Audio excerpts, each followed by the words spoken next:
Hello, humans. I'm Brian, your morally flexible news hound.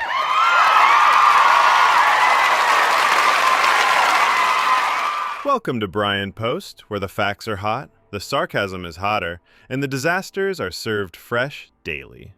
Tonight, Trump and Putin, again, in a summit with all the theatrics of a Broadway. Hillary Clinton reminding us that the Nobel Peace Prize is now apparently just a suggestion.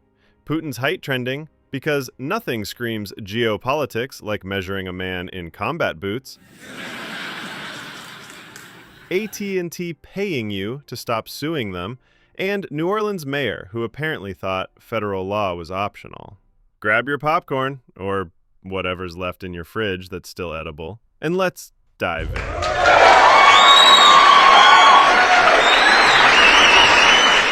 Speaking of global theater, let's start with the biggest photo op of the week, Alaska. Trump and Putin summit, 3 hours of theater.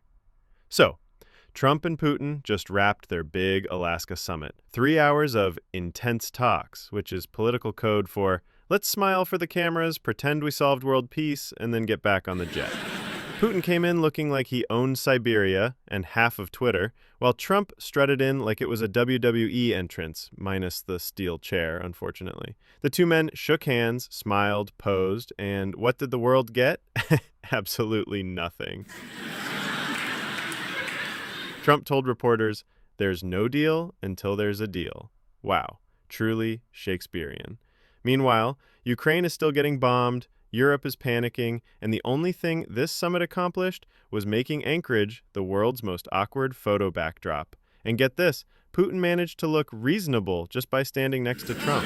That's like being the sober guy at a frat party. It's not that you're good, it's just the bar is that low. And speaking of people not thrilled about Trump's world tour, let's check in with someone who knows a thing or two about awkward political history, Hillary Clinton. Hillary Clinton and Trump's Nobel Peace Prize. If President Trump were the architect of that, I'd nominate him for a Nobel Peace Prize. Hillary said she would nominate Trump for a Nobel, but only if he ends the Ukraine war without giving Putin any, quote, souvenirs. Yes, it's a high-stakes game of don't mess up peace and maybe get a gold medal. Trump's definition of peace, vague statements, handshakes, and media sound bites. Hillary's definition, actual resolution of conflict. Sounds like the age-old clash. Fantasy versus reality. And let's not forget the irony. Trump might actually have a shot at the Nobel if chaos becomes an official metric. Imagine him receiving a peace prize for doing, well, nothing. Speaking of looking tall in the world, let's measure something else. Putin. Putin's heights. How tall is he really? Internet sleuths are losing their minds over photos of Trump and Putin side by side. Trump is 6'3". Putin is estimated at 5'7". Everyone is obsessed. Who knew geopolitics could be reduced to a measuring tape? Memes are flooding the web. Putin standing on crates, Trump towering over flags, social media comments like he's compensating, physically and politically. Meanwhile, while we debate inches, Russia's economy is wobbling and global tensions are high. Height matters more in memes than in international diplomacy. Congratulations, humanity.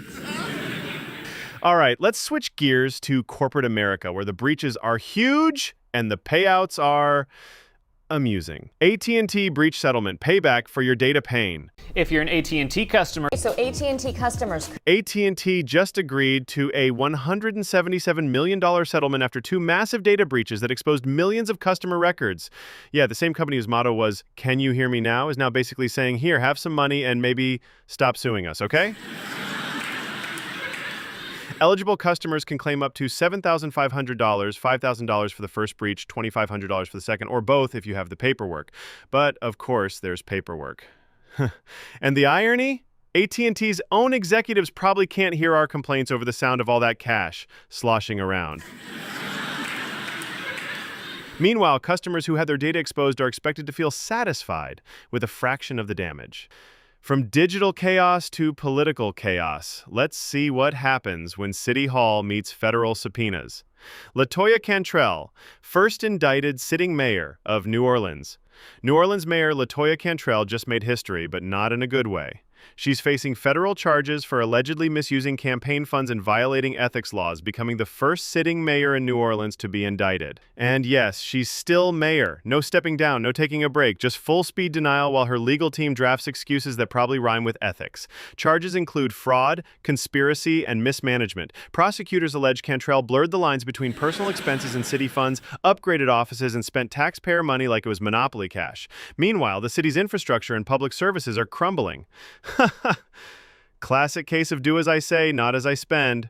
So to recap tonight's disasters, Trump and Putin's scenic summit with 0 results, Hillary's Nobel commentary, Putin's height drama trending globally, AT&T's payback for your stolen data, and LaToya Cantrell redefining municipal chaos. And that's today's Brian Post, where the news is hot, the sarcasm is fresh, and humanity is, well, mostly still terrible.